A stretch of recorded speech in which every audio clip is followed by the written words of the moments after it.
G'day everyone, welcome back to another edition of Guvs Hero Review videos. We are continuing in our zombie series, taking a look at the 5-star legendary green heroine, Tameka, the cage fighter zombie. So Tameka, as we briefly saw, is a summonable hero from the ZombieOutbreak portal, which comes around once every 12 weeks to the game. It is on a monthly time slot, but it does alternate with 2 other events, so we only see it once every 3 months.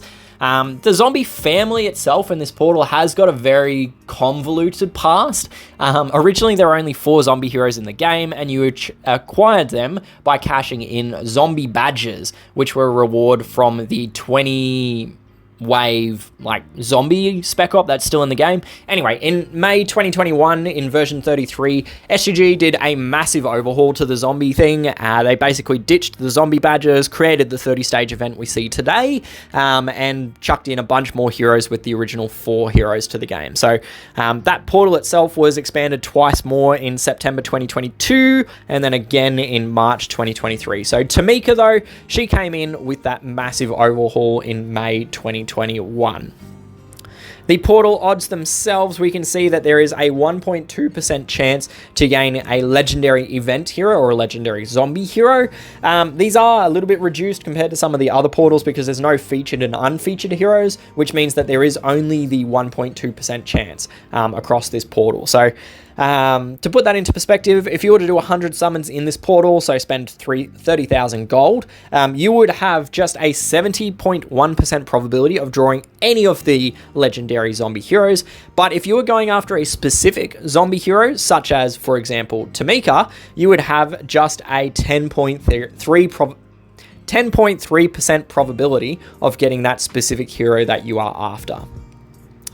If we flip over to my roster, we can take a quick bo peep at her artwork. So I like her artwork. I liked it pretty well the whole time. So she is a cage fighter zombie. She's only got the boxing glove on one hand.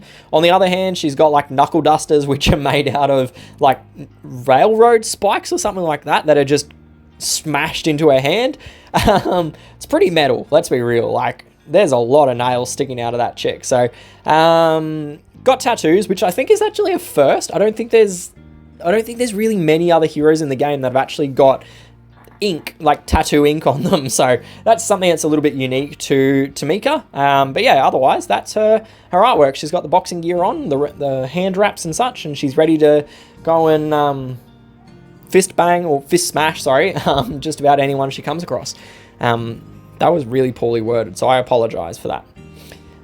Flipping back over to the roster, and we can take a look at her family bonus. So she is a member of the zombie family, as I sort of talked about, which means that she is granted an inherent reduction in damage over time or turn-based status effects. So these are things like burn, bleed, poison, all of that sort of thing. She gets 50% less damage, as do all of the other zombies. This is inherent. You don't need multiple heroes to activate it. You just need the one copy of Tameka. Zombies gain a plus 3, 6, 9, or 12% attack bonus when you do have multiple unique heroes in the fight. So notably, these do have to be unique, so it's got to be combining Tameka with someone like Melter or Triptych as 2 different examples. It can't be 2 copies of Tameka to activate that. Her personal stats, they come in at 699 attack, 695 defense, and 1,365 HP, 61 HP, sorry. So there's not really any skewing going on here. That, if anything, the health is a little bit reduced and it's gone towards her defense and attack stat, but honestly, there's no real skewing going on here. It's pretty well down the middle of the road. So the only thing that is worth pointing out with her stats is her power. So she is 684 power, which is, that's left over, 684 power, which is a little bit reduced compared to someone like Topaz, who's got 742. So all that means is that her total stat distribution is a little bit reduced. So the power is just like a metric of their total stat distribution. So a little bit less for Tameka compared to some of the new heroes in the game. Her charge speed is 43, which is average speed, and requires 11 tiles to charge, or 6 ghosted tiles. The speed break is at 50 speed. So unfortunately, using the speed weapons in the game, you can't actually speed break Tameka. The only speed gun green has is the +6 Relic Hunter Bargo. So obviously +6 gets you to 49, which is not enough to get that speed break. If you do pick up the 4% charge generation node on her class tree at node 20 and combine that with the Relic Hunter Bargo, you obviously do get the speed break, but that's an awful lot of emblems. Like, you've got to get a long way down that tree. Like 2,500 emblems is what you need to get there. 2,500, 1,500, something like that. It's a lot of emblems in the end to get that +20 node. On the topic of her class, she is a member of the support class, which grants her the chance to withstand negative status effects and charge drain effects. So it is a pretty decent perk, ultimately, particularly the chance to withstand charge cutting effects. It gives essentially full coverage against charge control because you can withstand ailments, but also it withstands the charge cut too. So it's kind of like an inverse of the recon class talent. So with the recon talent, you avoid the damage but take the ailments and get charge, whereas the support class, you take the damage but resist the ailments and don't take charge cut. So it's kind of a little bit interesting, I think anyway. By way of an actual emblem path, for Tameka, I would recommend going a defense and HP route, specifically actually doing HP as the priority, because what this does, with her skill, there's counterattack in it. So what you're wanting to do is you want to maximize the health pool that she has, but also not as much affect the damage that she would take. So what this looks like on the talent tree, if I just pull one up, is we are going to pick the nodes which have got HP as a priority and then defense as the secondary. So it looks like we are going the first and second routes like that. Then we'll go the side with defense and HP, followed by HP, and then defense HP. And we'll honestly, I reckon, finish at +18. While the 20th node, as I mentioned, is good to speed break her, it does require an additional 270 or 375 emblems to pick up those last two nodes. So admittedly, the attack bonus will help her direct damage, and the speed bonus does get that charge break. So maybe for you, you've got the emblems to spare to do that tree, but for me, I don't actually have the emblems spare to go that far down her tree. I actually don't have any spare emblems for her at the moment at all. I actually stripped emblems from her recently. So anyway, that was her path, so feel free to pause it and review it if you wish. But otherwise, let's go back, find her card again, and we can take a look at her special skill. So her special skill is titled Knockout Punch, and at level 10 skill and 43 charge speed, it will deal 315% damage to the target. It will then provide a counterattack buff to the target and the caster and nearby allies, which returns 145% of damage received back to their the original source for 3 turns. It will then apply a charge for damage buff to the caster and nearby allies, which provides a moderate amount of charge for each counterattack that they take.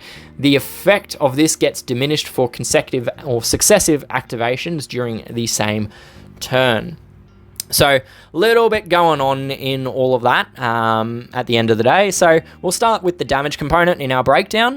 But the damage, I compare heroes based on their attack power rather than damage. It removes the variability and simplifies all of the calculations and is ultimately analogous to their final damage output in the end. So more attack power will result in more damage. So attack power is just their attack stat, 699, multiplied by the percentage in their special skill, 315%. And we can see for Tameka, that comes in as an attack power per tile of 200 attack power per tile. So that's speed normalized damage output.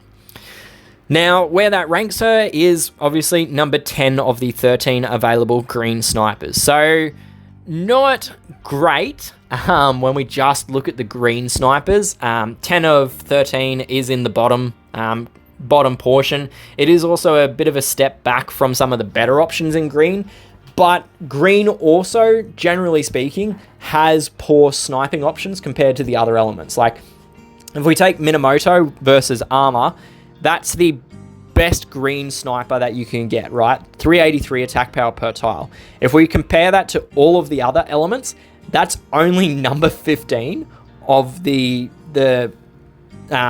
total damage dealers across all of the snipers. So it means that there are 14 other snipers in the other elements that can do more damage output than Minamoto when he's hitting an armored enemy.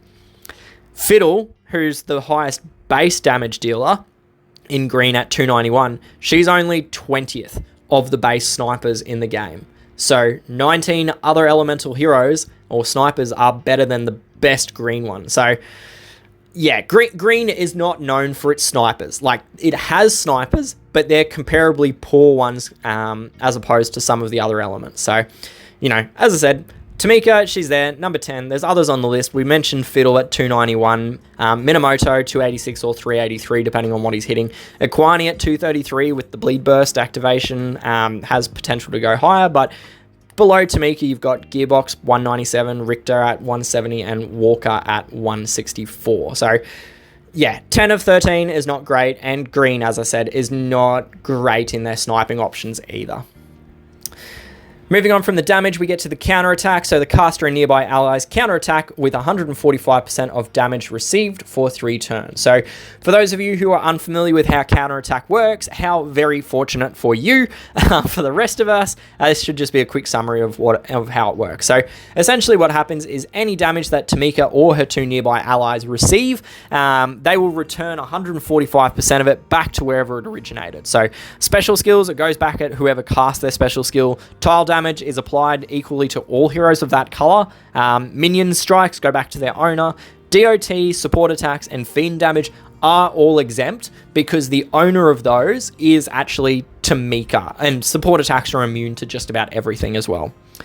So yeah, 145%, it's the norm, so to speak. There's a couple older heroes that have got 125%, but pretty much all of the non-vanilla counterattackers are 145% like Tameka. 3-turn duration is also standard. There are a couple that are really busted with their counterattack. Like Piston, he's a 3-star hero. He actually gets 5 turns of counterattack, which is insane. Variant Face-Off is the other one that's more. He's at 4 turns, but otherwise, every other counterattacker in the game is 3-turn duration. The final thing to note is that it is a buff, so obviously it can be removed from play. So things like Dispel or the Demolition Shell Shock talent, those can basically remove it and stop you taking more damage. It can also be pierced by the Sharpshooter talent, and some skills that have got this effect bypasses defensive buffs and counterattacks. So that it can be avoided by those sort of things, but it also can be stolen or blocked is the other thing to point out. But outside of those cases, which it sounds like there's a lot, but it's not actually too many, counterattack will be very good for returning damage back to wherever it's effectively free damage for you not having to do anything. The final part of her skill is the charge for damage sort of thing. So the caster and nearby allies regenerate a moderate amount of charge for each counterattack. The effect gets diminished for consecutive activations during the same turn. So I want to point out a couple things here. So first off is the word moderate charge. So one thing with moderate charge is that it's not a consistent amount of charge. So what is moderate charge on one hero is not necessarily the same as on other heroes. So it is a flat amount of charge units. So when Tameka casts her skill, all heroes that get the buff and do the counterattack, they will get a fixed number of charge units. So what this means is that a fast hero will gain a greater percentage compared to a slow hero, but both will gain the same number of charge units, which is the amount. And yeah, so essentially why it's a different percentage is that a fast hero needs less charge units. So say, for example, I don't know the exact number of charge units because it is actually quite difficult to calculate on Tameka. But if they, for example, they're giving off 2 charge units per counterattack, it means that a hero that needs 8 charge units, that is a quarter, versus a hero that needs 12 charge units, it is a sixth. So 2 divided by 8 equals 25%. 2 divided by 12 is 1/6, or I don't know what the percentage is off the top of my head. 0.1825 or 18 something or other. 17. I don't know. Anyway, I'm getting sidetracked there. So it is worth pointing out there that it is a fixed number of charge units for the counterattacks. I don't know the exact number of charge units, but if you check out my Nox video, I do dive a bit more into moderate charge and what the breakdown could be on that front in that video. So feel free to check it out if you haven't already. The other thing I want to point out is that the wording is a little bit poorly because it says the word consecutive activations. Consecutive implies that it is one after the other, whereas what it is actually is it is multiple activations in the same turn. So consecutive sort of implies that it goes bang, bang, bang, bang, bang, all of them on Tameka, and that if it hits someone else, then the moderate charge is reset on Tameka. That's not how it works. Inside of a turn, it's just the number of times they get hit, it diminishes for like additional hits. So the first one will give the maximum amount of charge units, a second hit will give less, a third hit will get less, fourth, fifth, sixth, seventh, so on and so forth, until you're getting very little charge per counterattack. So I still do really actually like this effect, even though the wording isn't clear and moderate charge is also non-consistent. It is, at the end of the day, still free charge for literally doing nothing extra. It is getting charge for taking damage you were going to take anyway. Like, you're not doing anything extra. You don't have to charge a second special skill to get the additional charge. You don't have to do anything. You just take the damage that the enemy heroes were going to do anyway. So it is a really nice little bonus effect on her. So overall, as much as I've sort of bashed a little bit on each of the elements of Tameka, I do actually genuinely quite like using her. Counterattack is always so much fun to use in attack teams. There's something that is immensely satisfying about watching a DOA hitter just completely nuke their own HP bar by hitting multiple of your heroes with the counterattack. An interesting combination for Tameka and counterattack heroes generally is combining the counterattack with taunt heroes, because what this does is it actually forces enemy heroes to hit the counterattack. It's particularly good against snipers because snipers could hit one of 5 heroes, whereas if you've got the taunt and the counterattack up, you know they're going to hit the counterattack. The free charge for the counterattack damage, as I said, it's a nice little bonus. It is literally free charge. You're not doing anything. So probably the most comparable hero to Tameka now is Ayumi. Admittedly, when Tameka was released, Ayumi didn't exist. There wasn't even this concept of Ayumi at the time. So there was only Tameka. But today, Tameka does have the comparison to Ayumi. And admittedly, Ayumi is probably the better option when you compare the two of them together. Ayumi has got an AoE 3 damage compared to Tameka's single damage. She's got the defense down buff, which Tameka just doesn't have, but they've both got the AoE 3 counterattack. But where Tameka is actually probably better than Ayumi is that she's got the charge for damage aspect, which Ayumi doesn't have. So it does allow Tameka to make up a little bit of that speed gap and actually surpass Ayumi in that speed front. So anyway, for Tameka's grading, as I said, I quite like using her. I think she's a bit of fun. So for war and raid attacks, I am going to give her a B+. Free charge is free charge. Counterattack is very, very effective. I've won entire war battles just off the counterattack and watching heroes nuke themselves on the counterattack shield, essentially. So B+ for war and raid attacks. For war machines, I'm going to drop it down to a C grade. There's not really anything she does contribute on here. It's a little bit of extra damage, a little bit of extra charge, but nothing too substantial in the scheme of things for the war machine. For eventing, I'm going to drop her further to a C-. She's a sniper at the end of the day. Snipers aren't great event competition or completion heroes, but you know, you could still use her for some additional damage. For the raid defenses, or war and raid defenses, I should say, I'm going to give her a B grade here. She's probably best suited to the flank position, is where I would optimally put her. She is similar in her execution to Ayumi, so she is a substitute in the current green tank war meta. So you can run her at tank if you don't have Ayumi to match up with the rest of your alliance if you're running green tanks. But I would say flank is probably her better position because of her speed. In the 3 tournament settings, so up front we've got Bloody Battle, so no healing in this one, and as well, less cleansers and such, so no real benefit from the Bloody Battle, other than the fact that they can't heal back the counterattack damage, so I'm going to keep her at a B+ and a B for attack and defense. In the buff booster setup, I'm going to give her an A- for buff booster attack, and a B+ for the defense, because she does generate buffs for both herself and her nearby allies. Both of these effects, they are separate buffs, so what she's doing is she's creating creating 2 buffs for herself and her nearby allies. So that's really cool as well. It does give off 40% additional attack to herself and nearby allies. Finally, we have the charge attack tournament. So hero speeds are increased from their base speed, 43 up to 65. So she does get a fair bit of a speed improvement. I think it's a triple charge break she actually gets. She goes down from 11 down to 8 tiles, I think is what it is. But anyway, she still can't get the speed break. I will point out as well, she still needs the Relic Hunt Embargo and the speed node, so she is still locked in at effectively 65 speed bracket. But anyway, I'm going to give her a charge for the charge tournament. I'm going to give her an A- on attack and a B+ for defense, because she still does get a substantial charge improvement. And then overall, that comes out as being a B grade for her overall attack grade and a B for her overall defense grade. And that concludes the content that I have for this review of Tameka. As always, these are just my personal thoughts and opinions on these heroes. I love hearing your thoughts and feedback on them, so please do drop down to the comments section of this video, leave me a note. I try to read and respond to as many of you as I can. If you found this video to be good, useful, helpful, and all of that, feel free to like it, subscribe to my channel, but most importantly, share the video around, because if this sort of thing is useful for yourself, it's also going to be useful to the people you play with as well. Thank you once again for tuning in and joining me. I do hope that I will see you again soon in another video, but until then, good luck, stay safe, and happy gaming. Cheers, bye!